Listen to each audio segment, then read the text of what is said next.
Hi, everyone. I am so glad to welcome you to today's conversation entitled Your Academy, welcoming the 2020 new member class. We have a great group with us here today of both existing members as well as new invitees, so welcome. My name is Kelly Purcell, and I work in the Membership and Industry Relations Department here at the Recording Academy. As you all know, the Recording Academy is the membership organization behind the Grammy Awards. And this conversation is particularly near and dear to my heart as the Academy sends out Class of 2020 membership invitations to accomplished music creators and professionals as we speak. I am so thrilled to welcome our new members to the Academy this week. And as part of that celebration, we wanted to host this dialogue that highlights the important role that Recording Academy members play in shaping the music industry's present and future. So welcome to you all. And here to moderate today is my very esteemed colleague, Justin Joseph, Editor-in-Chief of Grammy.com. Justin, thank you so much for moderating. And with that, I will turn it over to you. Thank you so much, Kelly. And thank you all for having me. Definitely honored to be here. And as Kelly mentioned, I am the Editor-in-Chief of Grammy.com. Always got to plug it. So if you have some free time ever, check out the content. So it goes without saying that all of you are definitely familiar faces, but for those of you that are watching that need maybe a refresher or you need to be introduced to our esteemed panelists, we're just going to kick it off with some intros. So we do have with us singer and musician Ben Bruce. Good to have you, Ben. How are you? Thank you, mate. Yeah, I'm really good. Thank you for having me. Good to have you. We also have Latin Grammy nominated songwriter Ozuna. Hi, everybody. How's it going? Ready. We also have singer, songwriter, and actress Kiana Lede. Good to see you again. Hey. Hey. We have Chief Mastering Engineer, or should I say Grammy-winning Chief Mastering Engineer, Emily Lazar. And the founder. Everybody. How are you? Good to have you. We also have Grammy-nominated singer-songwriter Victoria Monet. Hi, Victoria. How are you? Hi. And we have the one and only Tammy Hurt. She's a drummer, managing partner of Placement Music, and the vice chair of the Recording Academy Board of Trustees. Good to see you, Tammy. Hello from Atlanta. And we have four-time Grammy-winning gospel singer Yolanda Adams, and also a hometown hero. I am from Houston, Texas, born and raised. So Yes. Hey, everybody. Third Ward is in the building. We travel far. And last but not least, 11-time Grammy-winning singer-songwriter, musician, producer, Mr. John Legend. Hey, everybody. Hey. How's it going? So I think also, like with things like this, these Zooms have become very kind of like stiff, or they can feel very meeting-ish. So I do want to kind of start it out with a bit of an icebreaker, if you will. And I'm going to go around and I want everyone to give an answer. The question is, if you had to describe the state of the world around us in one word, what would your word be? I'm going to start out with Ben. Messy.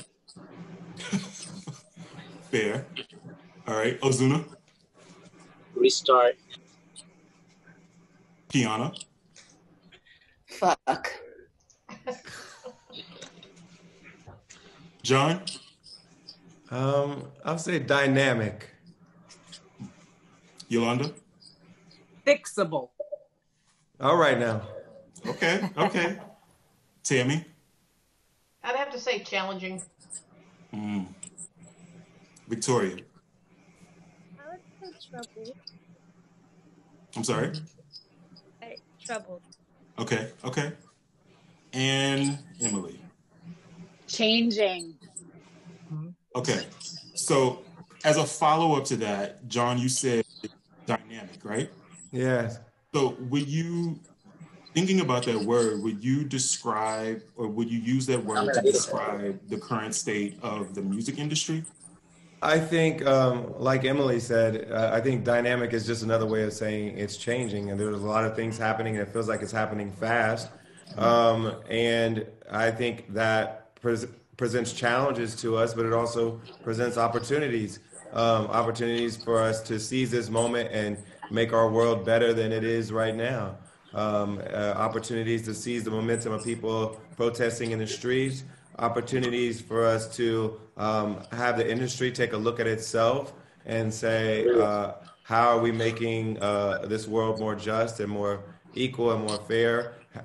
What are our hiring practices? What are our practices of dealing with our creatives? Are we doing the right things by them? It's time for us to ask all those questions, but it's also an opportunity for us to make it all better. And like Yolanda said, these things are things we can fix, but we have to put our minds to fixing them. And so hopefully we can seize this moment and use these crises as an impetus for change. Is there anything you want to add to that, Emily, since the words were kind of close? Yeah. Well, I think there's a couple of things, right? We could answer this question in a couple of different ways. One thing we could say is the music industry is actually thriving right now. The business side is thriving. Recently, financial markets are valuing creators' recorded work and musical assets like never before. I mean, it's an outrageous numbers, great, wonderful, outrageous numbers. And obviously we need to make sure that exponential growth is being seen by the people, the creators that are actually making the music, and all of the people that are behind the scenes doing things. And which is why the Recording Academy is so important, because we have to make sure we hold on to that idea. But as how I feel about the industry personally, as a contributor or a collaborator or a creator, is that it's a little different. You know, I feel like the worldwide music community is in this state of flux. And this is, for me personally as a woman, this has been going on for this change has been happening for a while. And I'm so grateful that all of this is kind of boiling over, because in my own personal existence, I've always looked at,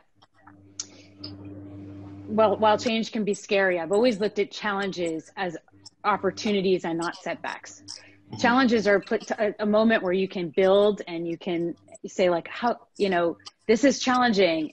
Instead of complaining about it and being angry, you can be angry, but, you know, not acting upon your anger and not creating something new, different, and better is kind of a waste of time with that energy. And so, like, I like to think about these as opportunities to change the world. I want to see the world changed. I'm actually, but the first word I was going to say was exciting, but didn't sound appropriate when you said, what word do you want to use? Because it's also devastating and upsetting and scary, and there's all this horrible stuff going on. So it's not really the appropriate word, but I'm actually, like, excited to see people having a voice and people getting out there and saying things and things changing. I mean, there was such a long time of stagnant and nothing, and, you know, being dynamic and being flexible and being able to adapt in this moment, I think, is key for us as a world community. I think it's super important. And I think it's okay to be excited about what's on the other side of this moment. So I think that it's appropriate. I think that that's appropriate. So I do, like, piggybacking off of what both you and John said about how creativity is thriving, or just the business is thriving. You know, I know I've personally seen a lot of artists that were maybe not so active in the digital social space now have to be active in that space, because you no longer have that traditional outlets that were once there. Specifically want to lean into kind of like our new invitees. So this question is for Victoria, Kiana, Ozuna, and Ben. You all kind of represent that new generation of artists that digital and social is native to the establishment as artists, and also just kind of almost like your development has been a part of your artistry. How has this moment affected you all? Have you felt a seismic shift, or has it been somewhat close to business as usual? Anyone can feel free to jump in. I think just, with everything that comes along with social media and everything, for me personally, it has pretty much been business as usual. Even when we look at things like this, none of us are anywhere near each other, but we're still able to carry on, able to have discussions and carry on moving forward and taking the industry forward. So for me personally, other than touring, obviously, which is out of the question for everyone right now, I have been able to focus on working and growing and writing and creating, and there hasn't really been too many hurdles. And actually, I think there's been less distractions because there's been less discussion of tours and traveling and doing this and that, and I've been able to focus more on being creative on a different medium. I think it's actually been extremely helpful. And when I was growing up, I didn't come from a generation where we had social media or Facebook or any of that, and so it has been a bit of a struggle for me just to get into the idea of working this way. Social media for me is not something that I grew up doing, and so I still struggle to use it on a daily basis. I struggle to really know how to use it to my advantage, but it's something that I'm growing to understand more and more. And this current situation we're all in has given me time to sort of figure that out and get accustomed to it and get used to it. And I think the music industry in general is kind of, whilst it's ever evolving and changing and growing, I still think it's very old-fashioned in its mindset. It's still very much stuck in the ways of the past, and you can see that even with how artists, even something as small or as big as an artist's first week is perceived.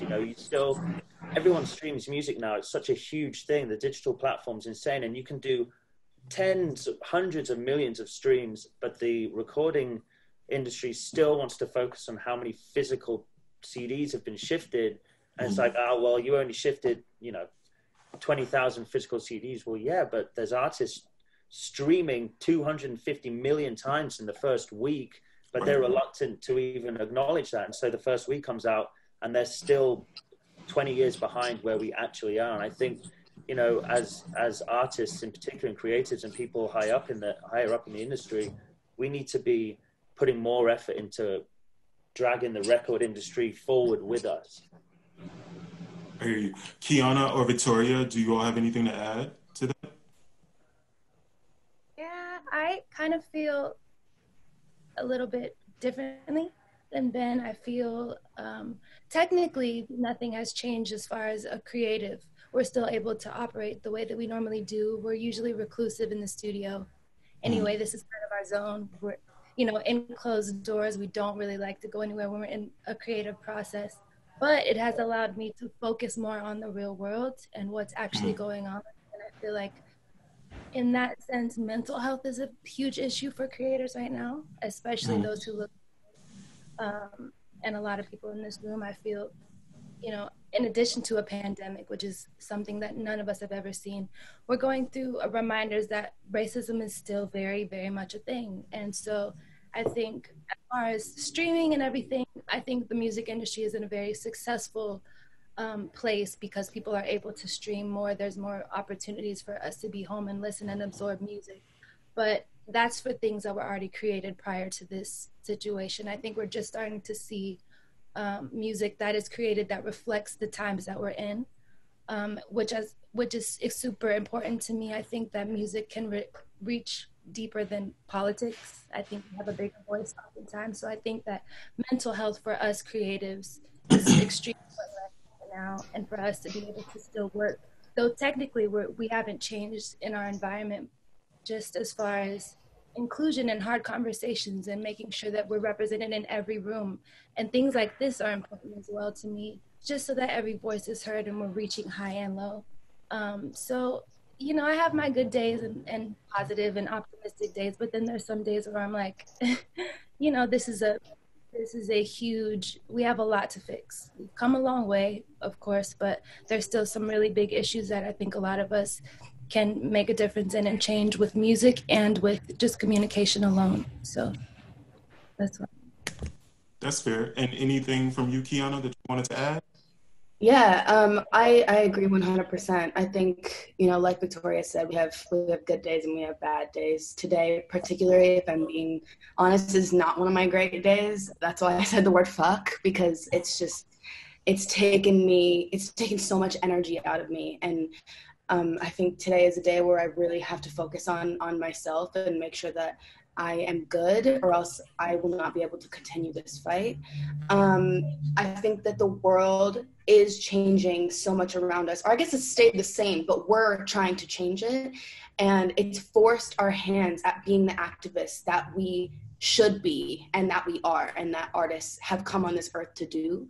I am not great at like promoting myself online, but when it comes to Black people and women and the LGBTQ community, like I am full force. So it's been really nice to be able to use my platform to be able to, you know, fight the cause on the digital space. But I think we're also coming to a point where artists are also doing the digital thing, but we're also getting out into the streets and like really getting our hands dirty with this, because it's enough. Like, we've seen it 10 years ago, we've seen it 20 years ago, we've seen it 30 years ago. It's like we have to make changes and force people's hands on all sides to be able to see real change. And I think we wouldn't have been doing this if we weren't in quarantine. Sadly, this is what's forced us to kind of go harder and appreciate, you know, what we have outside, and also know that we can make it better. So I think one thing that hearing all of you talk, the reality of it is that we are in the middle of a pandemic. There is social unrest. And in the music industry, while there is creativity and innovation that's happening, it's still not 100%. And recently in May, Time Magazine released an article declaring what we're in right now as the first global depression of our lifetime.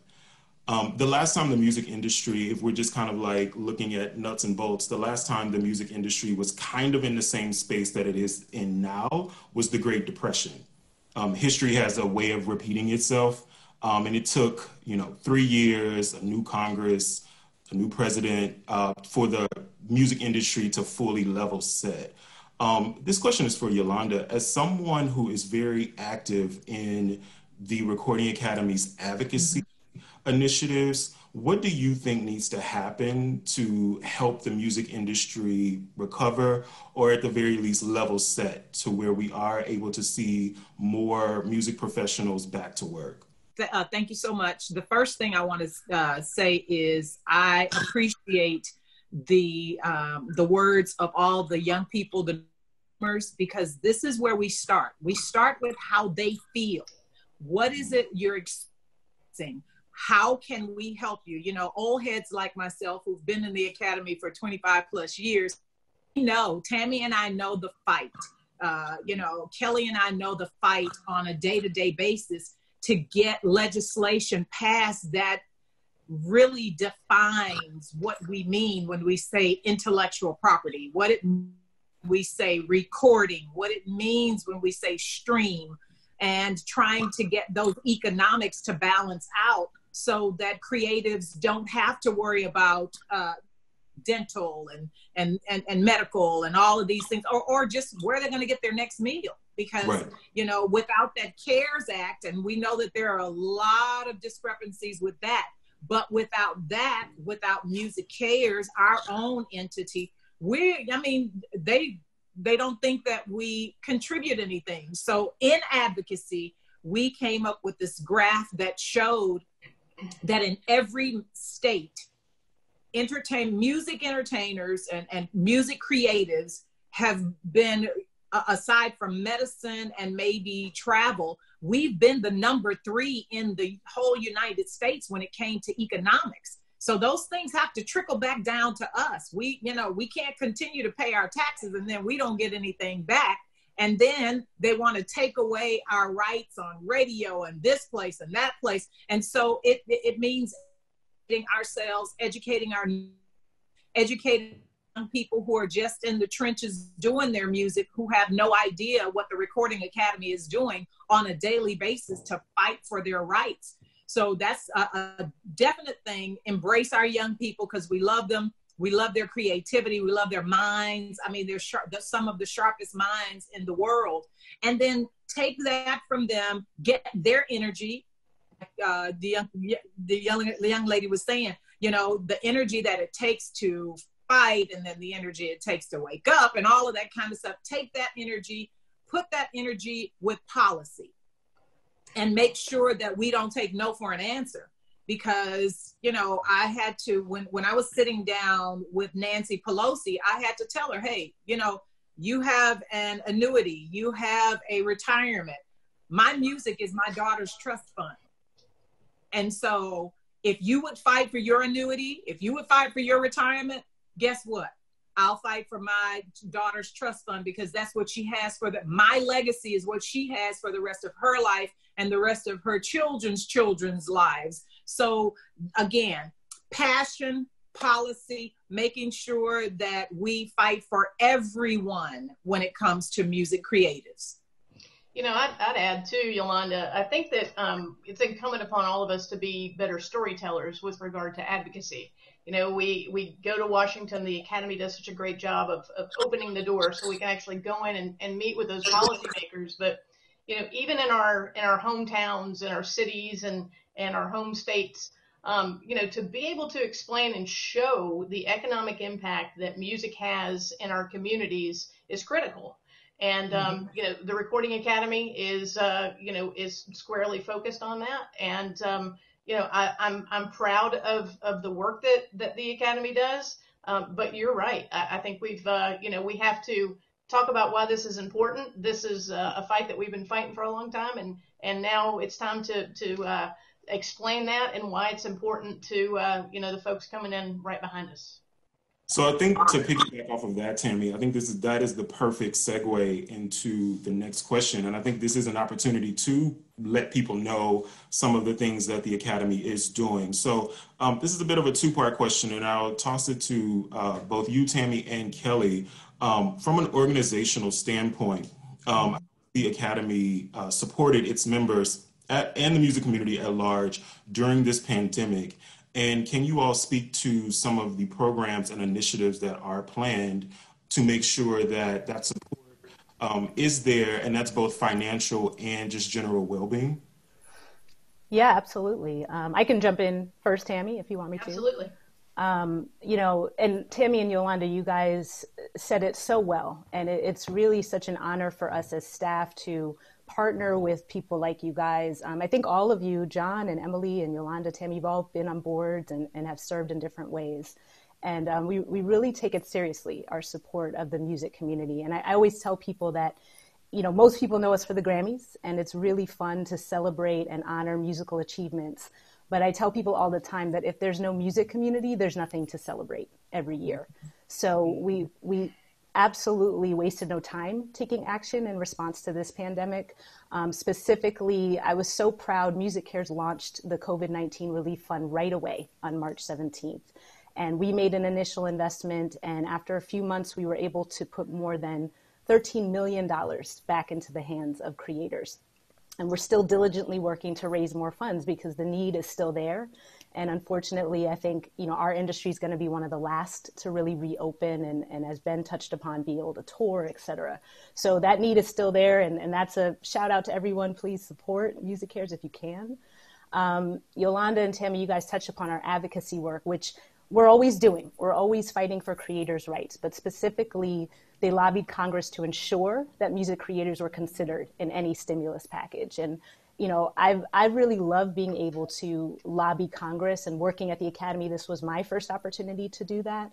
But you realize that if you're not working in music, it's very easy to take it for granted. And Yolanda, I loved your analogy of the annuity. I think people hear a song on the radio and it's their favorite song and, oh, they just love it so much, but they don't understand the type of blood, sweat, and tears that went into not only creating that song, but promoting it and making sure that the world could hear it. So being able to tell congressmen face to face, congressmen and women, about that story is hugely important. And the last area I'll just say is just programs. We've really pivoted into virtual programs like this one, starting with our CARES Act webinar. That was one of our initial virtual programs to actually help people access those government funds, which is not always a simple task. We're doing digital series around driving revenue in this COVID economy and other topics around financial well-being. And of course, the mental wellness, which I think Kiana and Victoria were touching on as well, from Music Cares as well as all of our chapters doing those types of programs. And chapters are still continuing to foster community. And that's really what they do best, with community gatherings as simple as virtual happy hours and mixers where members can come together, if only on Zoom, which you guys know is healing in and of itself. So the pandemic certainly demonstrates our support. But I have to note that overall support of the music community, to me, is the lifeblood of the Recording Academy. And I would say it certainly gets me up in the morning to do my job. Yeah, I mean, I'd add too, there was the pandemic, and then there's, social injustice and police brutality. All these things are coming, are here in front of us.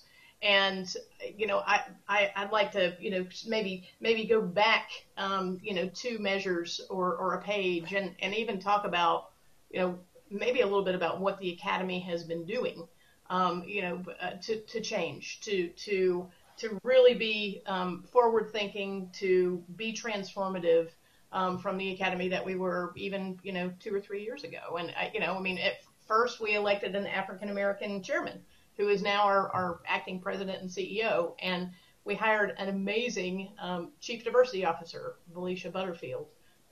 You're going to hear more about her and her agenda in the coming few months. The show must be paused. We announced a $1 million donation to Color of Change, and we celebrated Juneteenth for the first time, internally at the Academy. So there's just, there's so much good happening, not necessarily just in reaction to negative, but also proactively. So I think that that's the perfect segue into our next topic of discussion, which is diversity and inclusion. And that's a very layered conversation, very broad, and it includes a lot of topics, if you will.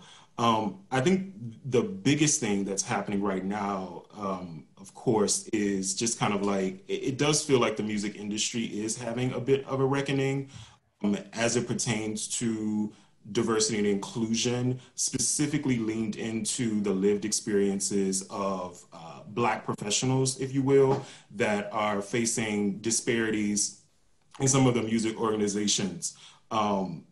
After years of this happening, listening to the narratives and kind of stories that have been shared in the last 2 to 3 weeks, why do you feel this is the moment? Like, why now and why not before?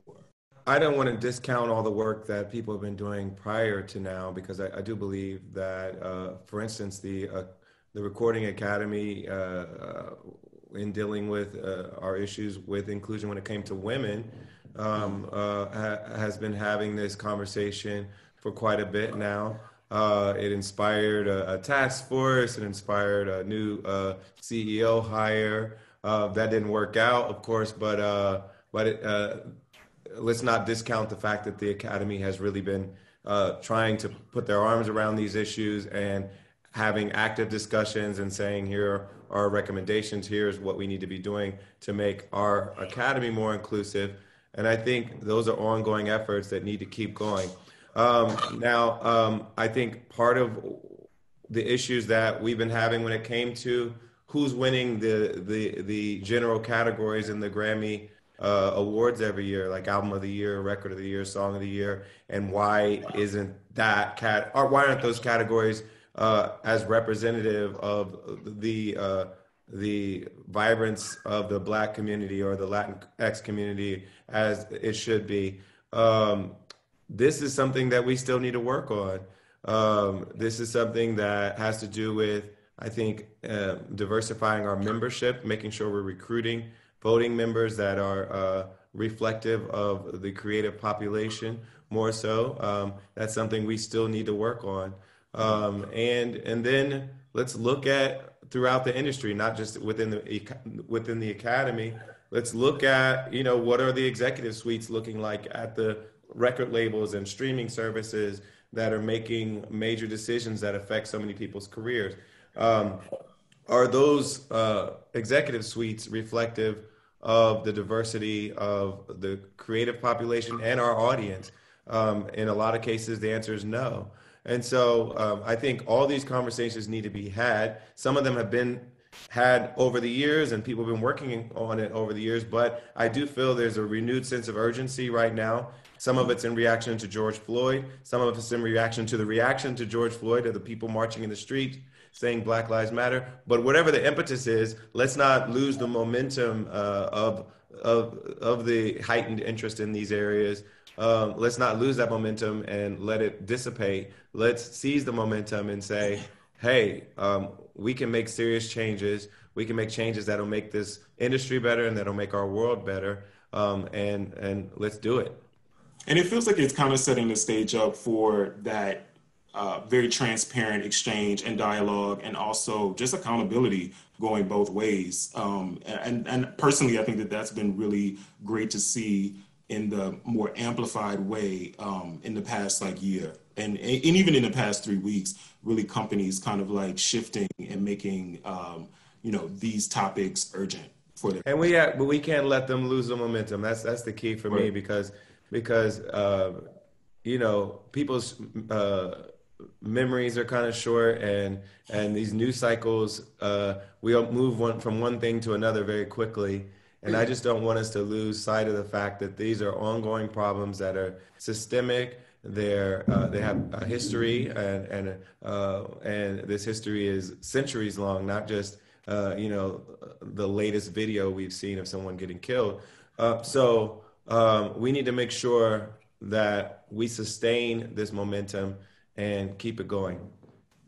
That's fair. And you mentioned the Latinx community, so I definitely want to bring in Ozuna into the conversation. Ozuna, as an Afro-Latino, you are at that intersection of race and identity. If you could give some your point of view on how the Latin community has been represented as far, and what are some of the things that you would want to see shifted? Para la comunidad latina ha sido parte y parte, ¿sabes? Ha sido 50% creatividad y 50% pues pararse de hacer show, pararse de hacer muchas cosas que nosotros estamos acostumbrados a hacer. No solamente para los latinos, también sé que para el mundo anglo, para el mundo también de Europa y otros mercados de la música, también ha sido bien difícil. Bien difícil, pues hay shows, el tú a tú con los fans, como decimos nosotros, la conexión con todos los fans. Creo que es bien importante en nuestra industria y más en nosotros como artistas, nos hace crear, nos hace hacer muchas cosas que no funcionan. Muchas de las creatividades que nosotros hoy en día hacemos en cuestión de video, película, en lo que sea que un artista haga, creo que hace falta la conexión con sus fans, hace falta el apoyo, hace falta alguien que te diga de frente, no por una cámara, no por un teléfono, no por lo nuevo que es todo virtual. Creo que la conexión personal tiene que ver mucho con pues, la creatividad que nosotros tenemos, el day to day que nosotros tenemos, la musa, el aura, como yo le llamo, como le llamamos nosotros los latinos, a hacer cosas nuevas y a crear. Pues necesitamos esa conexión, es lo más importante. Aparte, pues, el lado bueno de esto es que tuvimos un stop. Yo por lo menos llevaba muchos años ya girando, haciendo shows, y no tuve un stop para poder crear, para poder tener creatividad. Nosotros necesitamos tiempo, espacio para crear, y pues tuve mucho tiempo ahí, todos los weekends, toda la semana trabajando tanto que se me olvidó crear en un cierto tiempo, y ahora pues con esta cuarentena me ha ayudado a encerrarme, a leer, a ver muchas películas, a influenciarme de muchos artistas grandes. Apenas nosotros estamos comenzando dentro de esta industria, y tenemos que aprender de muchos de los que estamos aquí en el chat, de muchas personas con experiencia, muchas personas con habilidades sumamente grandes como lo es el mundo anglo, y vamos poco a poco, pero esto ha sido un 50 y 50 para nosotros los latinos, y también sé que para el mundo anglo también. Thank you for that.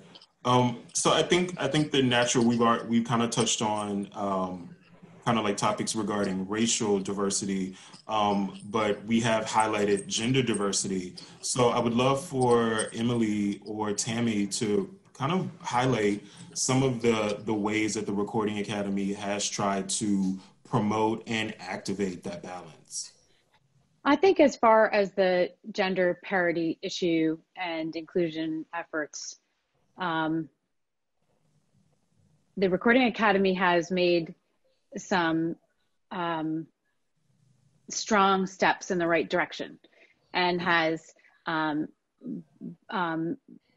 responded to recommendations that were set forth by the task force and added specific members to the trustee room, even to try to both level the playing field of the inclusion for diversity and in every way, but also specifically the gender issue. I think we have a long way to go, and I am happy that we're working together with organizations like She Is the Music and WAM, Women's Audio Mission, and there's a lot of great things happening.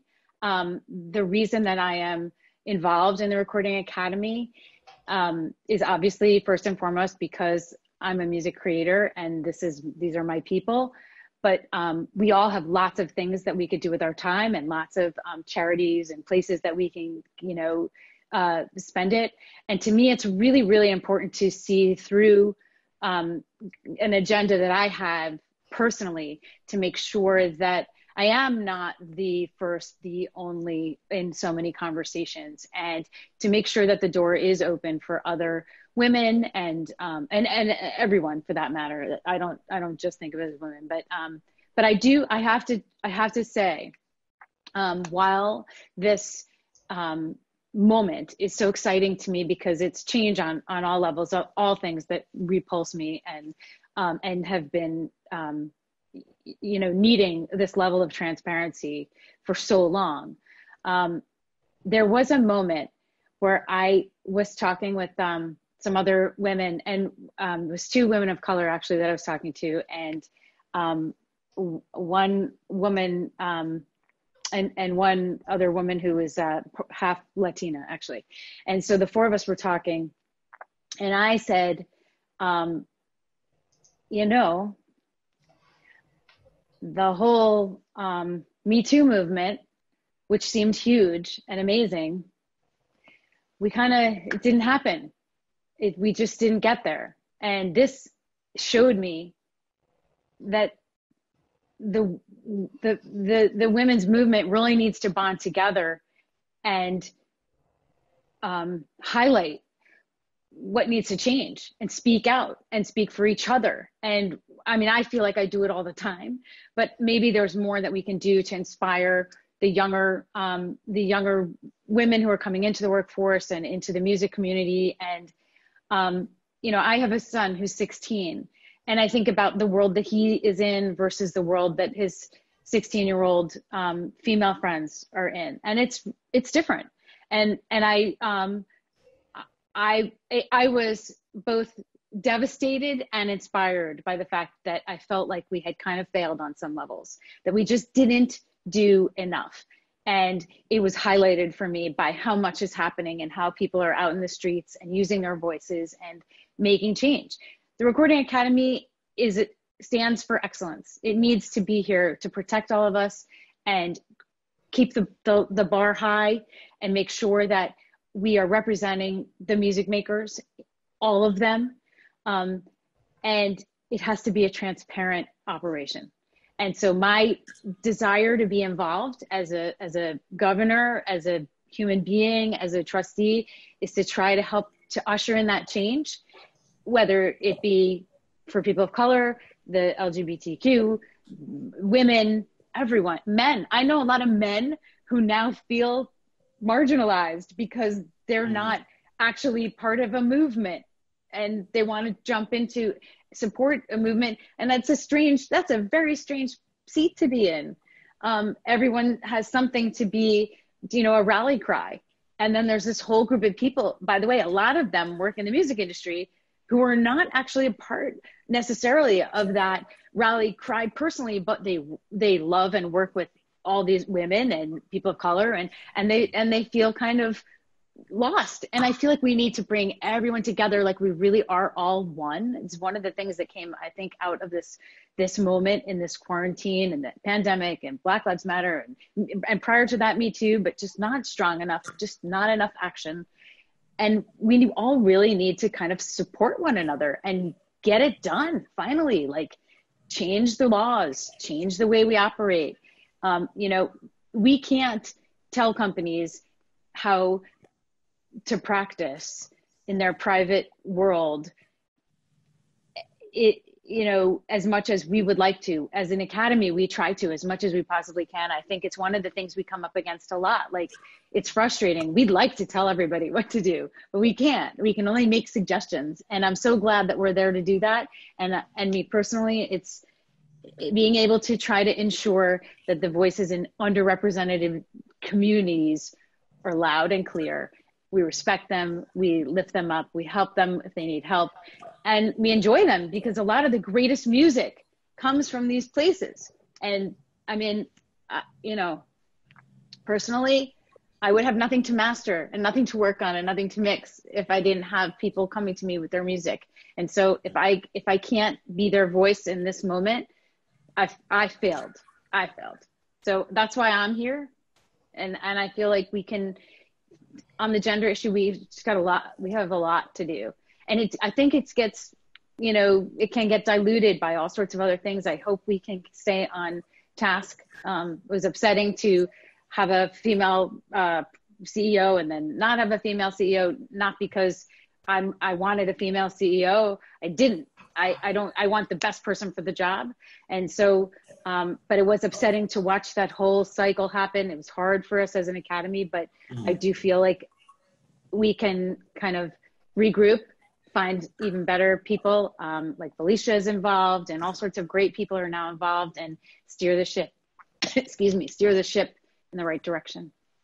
And to your point, I think the regrouping allows for better listening, and again, like that kind of exchange, to where we can, if you do understand someone's experience, you might not agree with it, but if you understand it, at least, we can get to that better place. You know, I really do think, you know, with regard to the Recording Academy, I really do think that we've entered into a new chapter. You know, the organization is I mean, it's committed to becoming a diverse and inclusive leader. You know, we're doing, as Emily said, we're doing a lot of very thoughtful reflection and listening, so that we can really be in a position to put the right steps in motion to make real progress. I think if we have to ensure that music creators feel valued and well represented, and I mean, this is imperative. You know, membership inclusion is a key focus to ensure equity across, you know, our membership, our awards process. And I can tell you one initiative I'm particularly excited about is that we've announced that we'll launch an inclusion writer. That this will be internally for us, but then the goal would be to implement this across music and set diversity and inclusion goals for, you know, for the industry. I think this would allow us to really share some best practices and you know, equip leaders with some effective ways to really drive some really important and really equitable outcomes. Thank you for that, Tammy. And while I have you here, I think that, you know, another layer in the conversation about D&I is also, you know, sexual orientation. And you are not only a leader, but you are a member of the LGBTQIA community. What are some of the ways, can you speak to some of the ways that the Academy has made sure that that community feels represented and included? And are there any things that you want to see kind of be implemented for the organization that are in service of that community? I mean, you know, for me, personally, from day one, the Academy welcomed me with open arms, both at the chapter level and the national level. But I think that in any case, there's a desire to always proactively do and be better. I don't know, a very pivotal moment for me, I was actually serving as as a trustee at the time was the Macklemore, the gay wedding on television. It just, the Academy has always been very inclusive of the LGBTQI community. But, listen, I think we could specifically look into maybe developing some strategies for LGBTQIA individuals to thrive, inside the Academy, in the workplace, but also, as our members. I think we, very similar to what we've done with She Is the Music, identify some allies and other organizations to support us in the process. Thank you for that. And I kind of want to loop in Victoria into the conversation as well. From your perspective, how do you think that the LGBTQ plus community has been represented in music at large, from your perspective? I think, as a people, the way that I personally operate is that I'm a human who has a specific sexual preference. And I think a lot of times, although the goal is to be inclusive and to reach out, I think that our community would want to know that we're thought of as humans first. And while we have interest in certain topics and certain music and certain executive positions, there's no discrimination within that versus actively trying to fill certain quotas or making, just so that some organization doesn't feel as accountable or, as guilty for not including those certain things. So I feel like this is a second layer of things to consider. I think there's a lot of talent that should be considered first. Ideals, priorities of certain people. And then, once you realize what their sexual orientation is, as long as there's no discrimination after that, I think that's most important. But I do feel like the music industry is definitely trying. Sometimes you see the world and you don't believe that it's genuine. When Pride Month happens, all of the stores throw up the rainbow and it seems like a ploy to bring more business because, of the sentiment of us feeling included. But I do think, when we can find those genuine windows, it does feel nice to be included and thought about. And I definitely think the representation is important. I'm glad to be, someone who represents that culture and those people. And I would like to know specifically, action items, what I can specifically do to help from my bubble, because I feel like it may be overwhelming to try to clean up the world. I think it's easier to clean your room. What can you specifically do and take home and communicate to your people to bring people in, or see if there's interest, or try to make certain priorities and goals met for this Academy for music specifically. I have to tell you, what you said was just so touching and on point to me. I actually believe that what you just hit on is probably the most important thing that any of us or anything we've touched on, is this idea that it's going to take every individual to look at themselves, see what's not right, fix themselves, and then turn it around, pay it forward, and find other people that they can engage with to change. That's how this world is going to change. And I'm so thrilled you said that. So thank you for saying that. It's really that's for an across the board, everybody, universal. This is what we need. So thank you.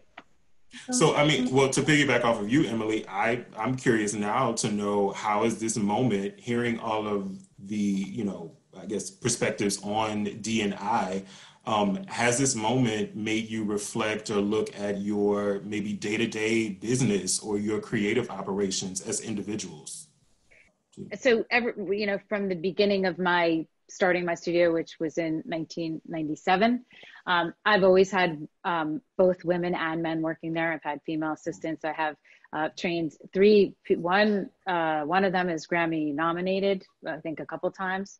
I have women who are now in the field as mastering engineers, whereas when I started, I was the only one. So it's really cool to be able to see that kind of progression. For the past few years, my right-hand man is a man, and his name is Chris Allgood, and he's amazing. But I also look at these things as like the best person for the job. And if you're a woman and you're the best person for the job, I'll hire you. If you're purple with yellow polka dots and you're the best person for the job, you're mine. I'm hiring you. I'm not going to let you go. So I've never seen like the world in those ways. We don't have, because it's a mastering facility, we don't have like a huge staff, like it's not a record label with a huge or whatever.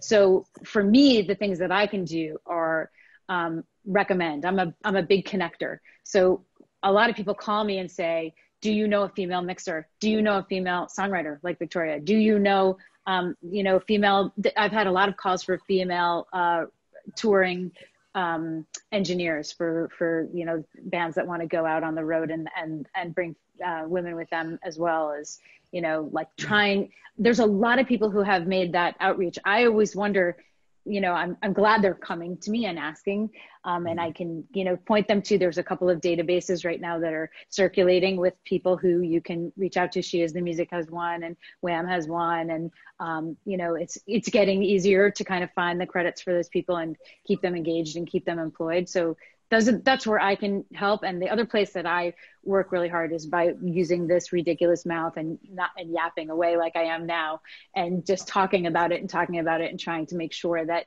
we don't forget, and that we are aware, and that I can bring that into the conversation, and now that I've had the opportunity to sit on a panel with all of you, that'll be the next thing. You'll start getting these calls like, Emily Lazar said that I should call you, and you're gonna be like, what? So that'll be next. Is there anybody else that feels comfortable to be sharing? I just wanted to say that for me, I've been quite quiet and just taking it all in and listening. And something that I've picked up on is that there's been a lot, as far as D&I, there's been a lot of conversations that have happened. And clearly there are a lot of conversations that have to still happen.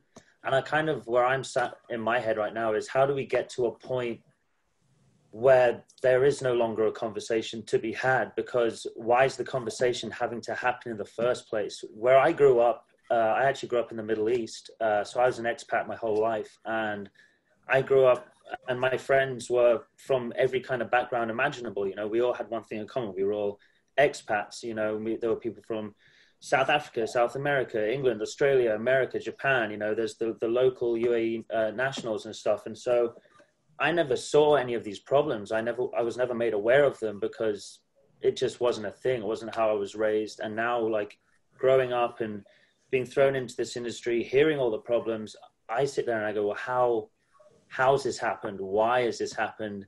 And so for me, it's like, I would love to be able to get to the place where the conversations are no longer needed, because it's the norm. You don't have to talk about including women or including, Latino people or Black people. And you don't have to try and figure out why they're not being represented or don't feel represented. It's just, that's normal, and it's a shame that we have had the conversations, and yet still somehow there's so many more to have.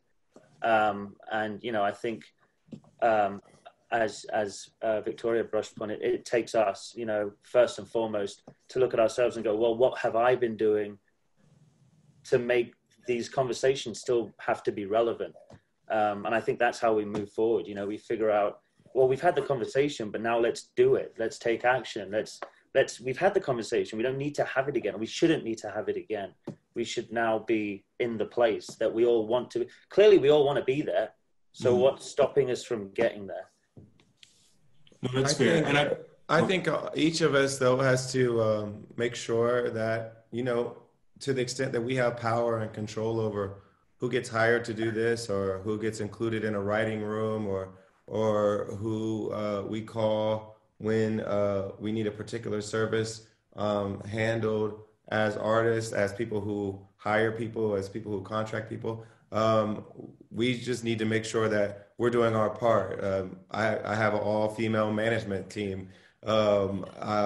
It's not simply because they're women, but I think it is great that I have women in my life that are helping advise me on business and on my music and how to get it out there to the people, especially given that so much of my fan base is women. So I think these are choices that artists can make.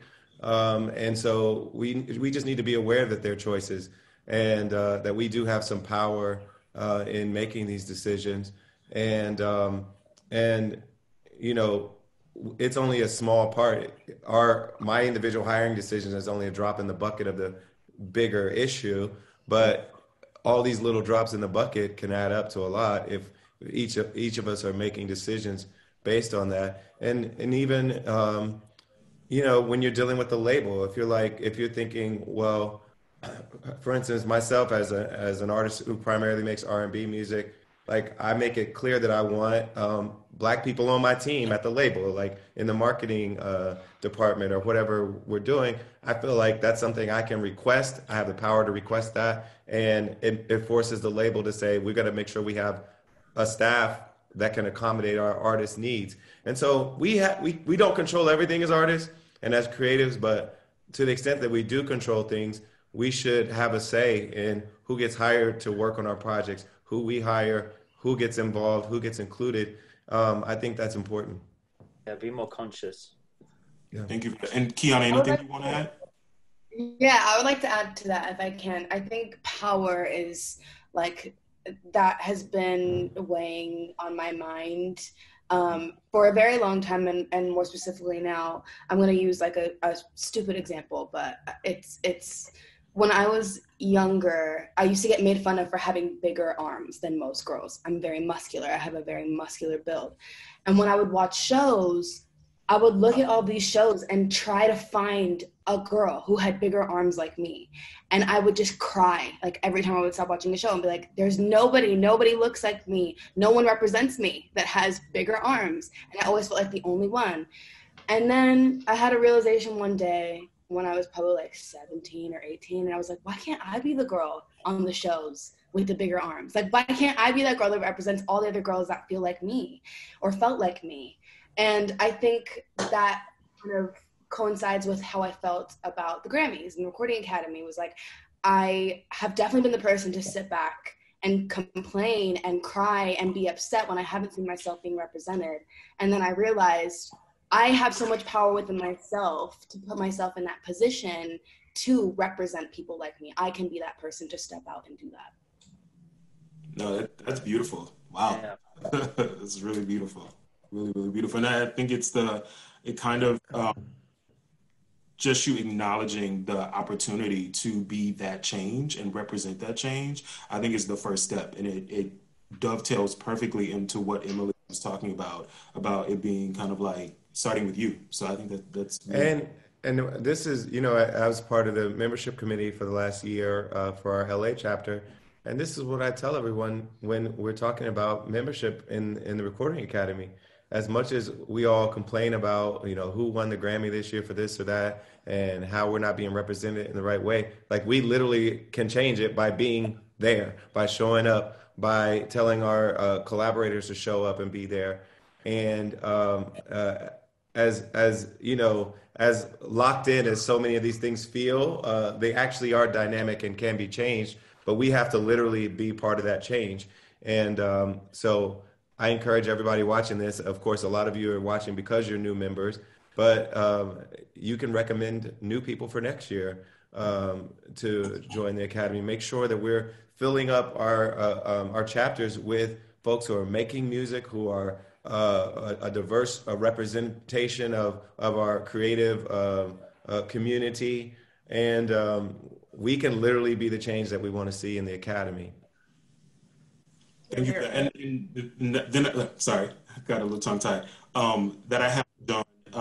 Would you be able to share initiatives or specific programs that you've been active in the Academy that mean a lot to you? I know you mentioned being on the membership committee, but are there any other pillars that you've lent your voice to? Well, there's something that we're doing right now in this week. One of the things that came up in one of our membership meetings was talking about the issue of drug use and drug abuse in our musician community. And it was spurred by seeing a couple of young hip hop artists die within a short amount of time, and feeling like, well, how can we be of help as an academy? Because the whole point of our existence is to be of service to the music community. And if we're seeing too many of our young people succumbing to drug abuse and other mental health concerns, how can we be helpful? So we're going to convene a panel that I'll introduce, but let the experts talk about how we can be of help and of service to our fellow musicians who are dealing with drug abuse issues. And, you know, for so many creatives, sometimes they feel like they can't create unless they're on the thing that they were on when they were creating before, and that they need to be constantly chasing a high that will help them be inspired. And that's a dangerous cycle to be on. And, you know, it's not new. You know, of course, drugs and music have gone together for quite a long time, but we don't need to be losing our artists to this. They're so vibrant and creative and have so much to offer the world. And it is just so heartbreaking to lose them at age 23 and 25 and 27. It's just insane. And so one of the things we're trying to do is, as a membership committee and as a chapter, is say, how can we help make sure people don't fall that far and go down that path? That's actually, sorry to interrupt, that's actually incredible, because, you know, I'm new here, and so just learning about all the different things that the Recording Academy and you guys do to like be there for musicians and stuff. For me personally, I got thrown into this. I got signed when I was like 16. I was very young. I'd never had a job prior. I'd never had to grow up. I lived with my mom and dad, and I got thrown in at the deep end. Obviously I'm English. I left home when I was 17. I moved straight to the States on my own. And I was immediately surrounded by, you know, record label executives, managers, booking agents. Growing up, I didn't drink, I didn't do any drugs or anything. And I very quickly found myself addicted to cocaine and alcohol. And I went down a terrible spiral because I felt like I had to. Everyone that was around me was doing it. And I felt this incredible pressure to fit in and be taken seriously. And I had to do all this to do it. And we just released our new album a month and a half ago, and this was the first album I've ever written, album number 6, clean of drugs and alcohol and everything. And like you just said, thank you. And like you just said, I was afraid, you know, I was like, what if I can't write my music anymore? Because I'd relied on cocaine use for so long and alcohol. I was like, what if that's where my powers come from, my creativity? Because that's what I'd been led to believe, you know. And I started handing in demos, and people would say, oh man, we got to get you back on drugs, or we got to get you in that spot again, that place again. And it just dawned on me. I was like, well, I'm not going to slip into it. I'm not there now. You know, I'm a father of 3. I'm a happy married man. I don't want that for me. But it just made me realize how much of the industry still pressures you into being someone that I don't necessarily think many people are. But you're sort of, like you said, drugs and alcohol have gone with music hand in hand forever. You know, sex, drugs, and rock and roll. And it's still very much that way. It comes back to what I said earlier. We're still stuck in the past, even though we've moved so far forward. That's such an old mentality, and it's just not necessary. And for me, it was really, really cool hearing that you've been working on things even like that, because there is such a huge problem. We do lose artists just like that at the drop of a hat. And a lot of times, I think for people like me, I never was interested in drugs or alcohol, or I fell in love with music. And I kind of got thrown into that world, which, you know, I regret now, and I'm not blaming anyone else for that. I made the decision to dive in feet first, but it's there, you know, and it's rampant, and it's so easy to, even if you don't jump in, just to fall in or be pushed in. So it's nice to see that there are, you know, that you guys are out there trying to even address that and fight for people that are going through that as well. Well, Ben, I will say congratulations on that milestone. That is major, and it's probably it's probably unprofessional, but I am saying to you that I'm lifting you up and hoping that you stay covered and I appreciate it. Power, because brother, we need you. We need your creativity. We need your music, and so yeah, we're always here and uplifting you up. I appreciate that. Yeah, that's awesome. No problem. So I think that what you mentioned was very interesting as far as like just kind of like what are kind of like the preconceived notions of the Recording Academy. I think that you know, a lot of times people just think that it is the Grammys, hard stop, and so they don't know the work that is happening year round. So I did want to ask Ozuna, what were some of the maybe things that you heard about the Academy, or maybe some preconceived notion of the Academy that you heard before today's call that maybe make you think differently about the Recording Academy? Te puedo decir que esta llamada me ha tenido frisado aquí. Es bien difícil yo quedarme ahí like in shock. es algo nuevo para mí, algo que estoy entrando como un nuevo talento, a pesar de que haya logrado cosas grandes dentro de la industria de la música. He hecho muchas cosas grandes, gracias a Dios, pero soy nuevo dentro de la experiencia. Entonces aquí he aprendido más inteligencia que cualquier cosa productiva dentro de la industria, de ir al estudio, de grabar. Nosotros a veces, los artistas nuevos, y sé que va a servir de experiencia para muchos, nos encerramos en el núcleo solamente de grabar música, de hacer los beats y de hacer la letra. Y siento que la música tiene una corazonada o un corazón más allá de eso. Como lo dije en la conversación anterior, es la conexión, la colaboración entre artista con artista, el respeto al espacio que nos brinda la academia, los miembros de la academia, la evaluación de la academia. Son muchos puntos aparte de solamente ser la música. Esto es una academia de respeto, una academia de valores dentro de la música. Los mismos valores que tiene la vida lo tiene la música. Y hoy en día, lamentablemente, el mundo no valora muchas cosas musicales, muchas cosas de profesionalismo, muchas cosas que aplican gente con experiencia, productividad con experiencia, y hoy en día no la están evaluando. Siento que la academia, por eso se mantiene sólida y por eso sigue siendo la academia de la música en general, porque evalúa lo correcto, evalúa lo verdadero y lo que se hace con el corazón y con verdadera música. Siento que lo he aprendido aquí y lo llevaré conmigo hacia mis compañeros nuevos, hacia la nueva experiencia, hacia este nuevo comienzo que venimos de una cuarentena hacia pues rehacernos. Pues aprendí aquí que hay que aplicar la corazonada, hay que aplicar el respeto a la raza negra, a la raza blanca, todo eso hay que respetarlo. Siento que eso, la unión está a la fuerza, siento que todos somos iguales.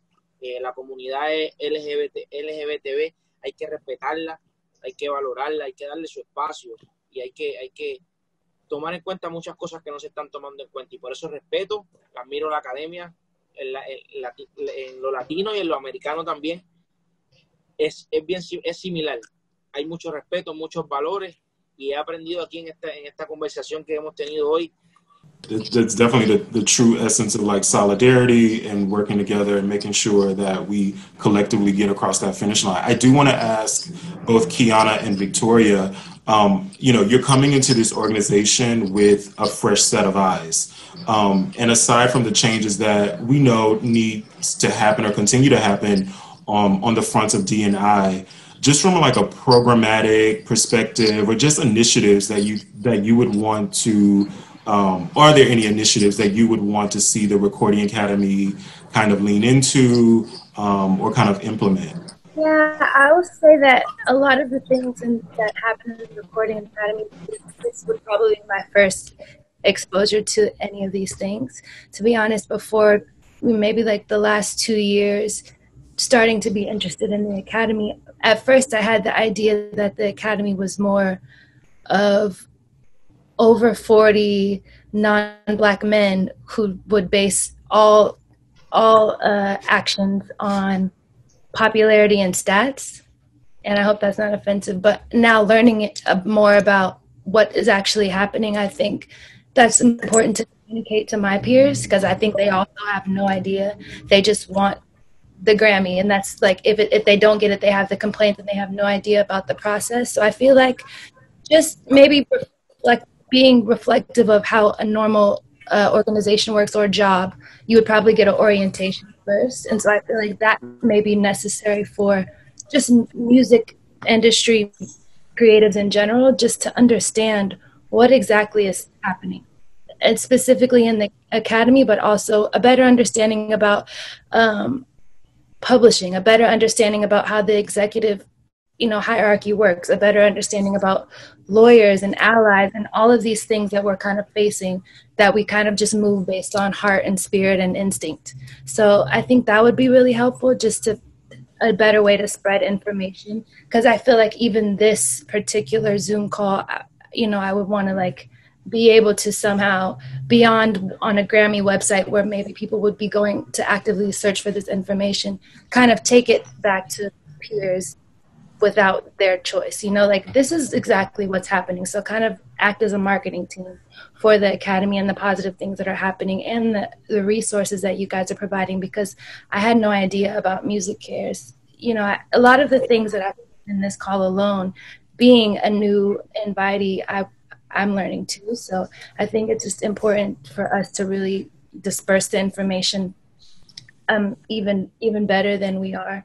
And also, you know, the mixers that you guys are talking about, the cocktail hours, all of the things that would make me fun, because I think that's why we love it so much, is because we have a passion for it. And it's originally, the root of it is that it's fun, you know, like it's also important, and it's a way to reflect and express ourselves, and a lot of us would go crazy without it. So I feel like making the root of some of the programs and like events fun based, I think we would get a lot more diversity and people who could actually reflect how community level people feel, you know, like specifically speaking about Black R&B artists who probably are like based on the categories of the Grammys would probably be offended or upset that they weren't included. So how do they change that beyond complaining about the way people were voting, or, you know, in January, February, that's when they care the most, but they don't care enough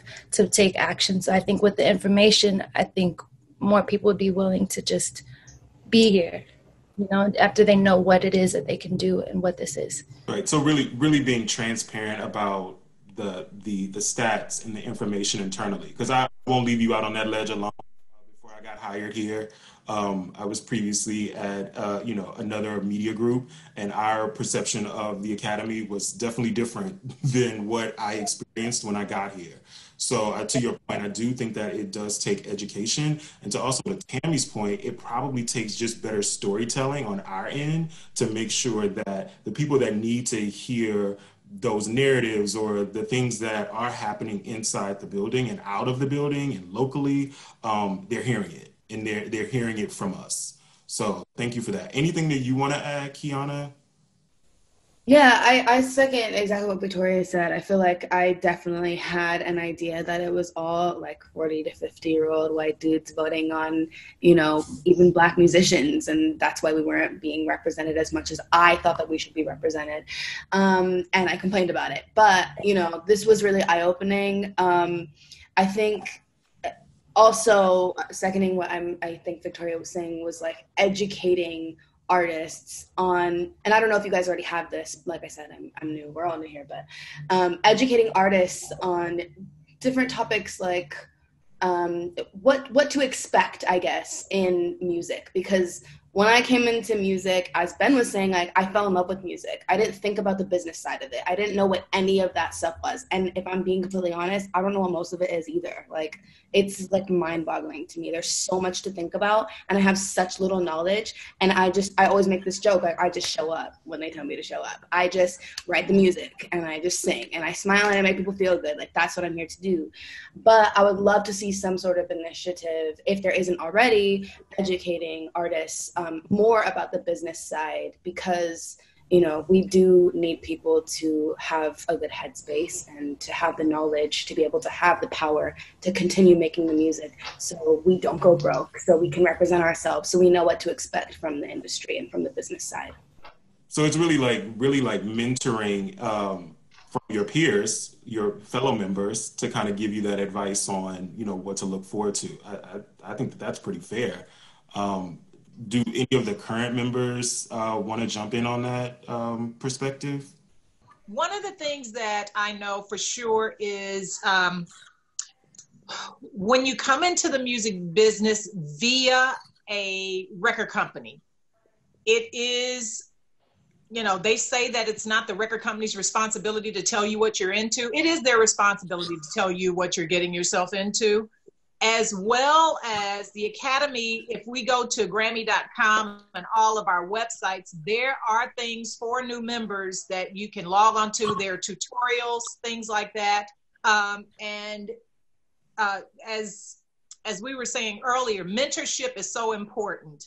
If you know someone that's in the genre that you're in, or probably another genre that you feel comfortable talking to, that will give you the ins and outs of what to expect, because everything has changed. As we said before, as Ben said, you know, you have this industry that worked for, let's say, 70 years a certain way, with everything being tallied by certain people. Now it's streaming. You have Apple Play, you have Spotify, you have all of these other entities that are actually grabbing pieces of your, you know, your babies, so to speak. And so it is up to us as artists to educate ourselves. And I'm with you on, I show up and I do my job, but now, because it has changed so much, we need to get ourselves informed. And the great place to do that is start with the Recording Academy's websites, their webinars. All of those things are there just for you to make sure that your transition from non-member to member has, you know, it's worth it, because there's so many things that are afforded to you through the Academy. Yeah, and I absolutely concur with Yolanda, because so often there's so much stuff that we don't even know exists that the Academy provides for us, and we need to make sure we're informing our new members of that, and this is part of that information process, us having this panel discussion.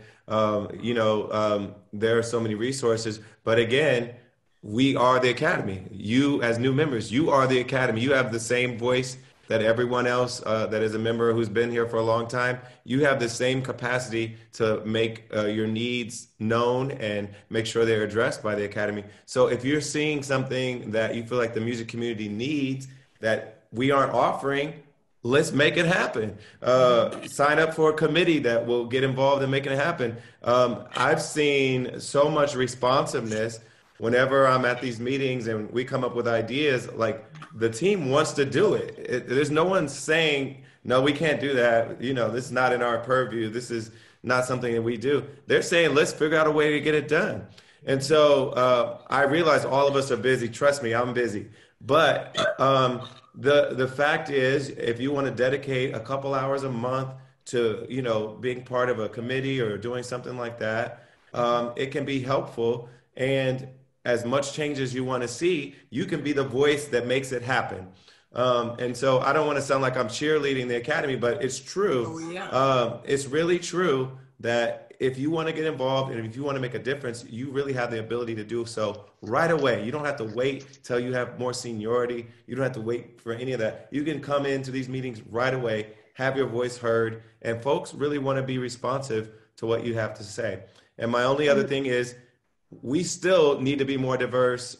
So your stereotype of what our membership looks like is still to some extent true. But the only way that changes is if we're recruiting more people to, you know, bring an influx of diversity into the Academy. And so rather than throw up our hands and say, this is just, it's going to be a stodgy old white guy organization, we're the people that are going to change it. And to that point, I want to say specifically to the new people, I want you to understand that when I came into the Academy, I don't know, as a member, I came in and I did nothing except for vote and complain like you guys and think like, what is this thing? And then I ended up getting a little bit more interested, and I became a governor in my local chapter in New York. And the second that I engaged on that level, everything really changed for me as far as understanding what the Academy had for me and what I could bring to the Academy, which was also that give and take was very important to me personally. Because when you are a songwriter or you are an artist, you're in your own little team, you're in your own little world, and you do lose this greater connection to the greater good and a way that you can kind of give. And when I started, it was all old, stodgy white guys in their 40s, 50s, 60s. I was the only woman in that room, and I was young, and I felt marginalized, and I felt like I wasn't being listened to. And that very first year, and I'm only telling you this because I want you to understand the way that the organization is set up is really almost more democratic than our democracy that we are all living under. So that very first year, when I started to understand how the awards were done, and I said, I started asking questions, and I was like, how come we award all these people for record of the year, but we don't award this person? This seems so wildly wrong. And I ended up being kind of mentored by some people in the room who were old white guys, actually, who were like, this is so cool that she wants to make this change. And they showed me how to write a proposal. They showed me how to submit a proposal. And I was a governor, so I wasn't in the trustee room where they make the decisions and vote on everything. I was very much outside, and I wrote this proposal. I submitted it, and a big part of it got passed. And that year, all of a sudden, there was a person up there getting a Grammy who was not able to get it before I wrote that proposal. Right. And yes, there were a lot of people that supported my idea and said, yes, this is wrong, we should fix this.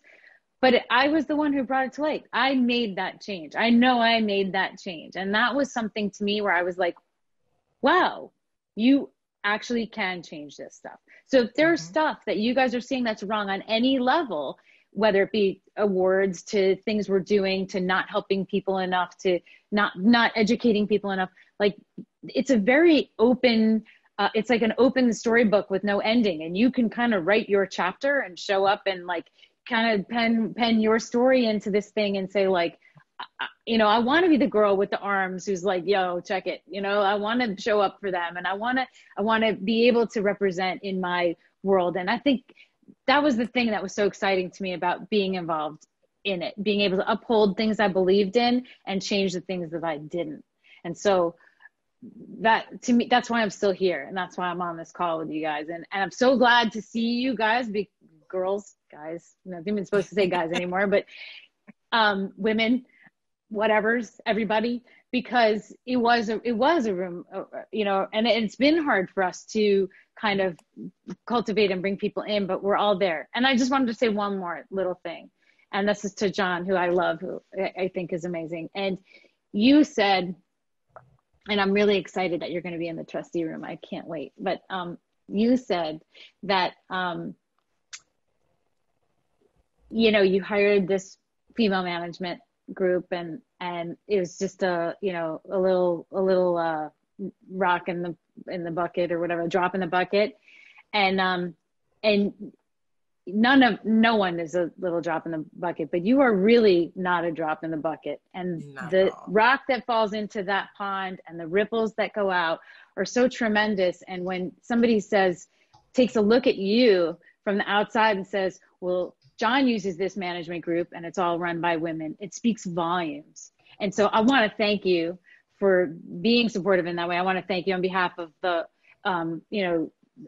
people of color community by saying, I want these people on my team because it makes sense for me. And also because this is my world. This is what it should be.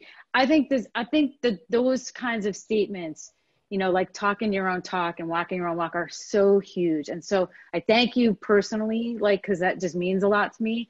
And I think, I kind of scanned the little gallery view of all of us. And you said these things and everyone kind of was like, oh yeah, it's huge. So please don't ever think it was just a drop in the bucket. It's certainly not. It just reverberates and reverberates, and good things happen when people make their own personal change. And so I just wanted to point that out. Well, thank you for saying that, Emily. And like I said, as much as we have the power to think about who's on our teams and who is in the rooms when major decisions are being made, and who masters their records. I'm just kidding. Exactly. That's true, though. And that's something, a lot of us, it's rare that we see a female producer or a female engineer in a lot of these rooms too. And so when we have the chance to encourage that, we should find ways to do so. I'm going to bookend what Yolanda, Emily, and John all said, which is, and also coming back to that storytelling piece, is that, one of my favorite things about the Academy is that everything we do is 100% peer driven. So music creators, music professionals at our chapter levels, at our trustee level, they're all music creators. And I think people maybe forget or they just don't know that we don't just make these rules up in a vacuum. The process is driven specifically by the members who serve the Academy. So if there's something that you love, that you want to get involved with and you're passionate about, by all means. If there's something that you want to change, by all means. But it's rolling up your sleeves and showing up and engaging and being a part of the process. That's true. So I want to bring in Kelly just as a bookend to the conversation. I know that this was a project that she spearheaded, having this round table. So I want to ask Kelly, is this something that is a project or ongoing initiative that members and also incoming members and new members can look forward to having year round, or what's the frequency? Absolutely. I'm not going to lie to you guys. I'm feeling a little emotional. I'm not going to lie. This has been such a fantastic conversation. And I'm glad you said that, Justin. First of all, I don't want to take all the credit, because our PR team, our digital media team, a lot of people have been behind this effort. And I hope it does exactly what, Kiana has touched on, Victoria has touched on, Ben has touched on, that new invitees really do understand the depth of what's happening at the Recording Academy and find a way to get involved. And, when I talk with young artists or artists that, we're going to talk to about membership, and I let them know the different layers, the different ways you can be involved. Yeah, we understand that you guys are busy. And first and foremost, I need you to first be making music. Let's just put that out there, right? So John mentioned a few hours a month, whatever you think you can give, especially when you're first starting out. Voting is key. And certainly voting in the Grammy Awards, which you all know, but even voting for your local chapter elections, we just opened up a membership-wide vote for our national trustees for 4 seats on our National Trustees Board. So when those emails come to you, or if someone tells you about the email, please just take a moment to engage with it. That's really kind of a first step. And then I think from there, the more you learn about the Academy, the more you learn the different types of service opportunities that there are, you'll find the place where you want your voice to be heard. But Justin, to your question, absolutely, as staff, our ears are so big. I'm taking mental notes. I'm going to listen to this conversation again. You guys had some really great ideas. The chapters are already doing a lot of this work, but we do want to be even more intentional to have this type of two-way dialogue often. And I know, Justin, you're a part of that. Our PR team is a part of that. So for sure, this will definitely continue. But I thank you guys so much. This has been fantastic. No, it's been amazing. It really has been amazing and enlightening too. As someone that actually, I work at the company, but I think that this is the first time that I've heard from just a wide, diverse group of members. Our interaction is usually with the EDs because we're in service, but to directly hear from you all on your experience, I think is really great, and it makes me excited to be here on a day-to-day basis. So, unfortunately, I'm getting the wrap it up, Justin text. No. But I do want to thank you all for your time, the transparency, the honesty, and I also want to talk to the people that are watching, the members that are watching, the people in the music community that are watching this panel. We want to hear from you also. So put your feedback, comments, don't get too crazy, down below. Because we really want to know how you feel about the conversation. And we together will get to the better place. So thank you all so much. Remember to follow the Recording Academy on all socials. And also, for more information, please visit recordingacademy.com and Grammy.com. Thank you all so much.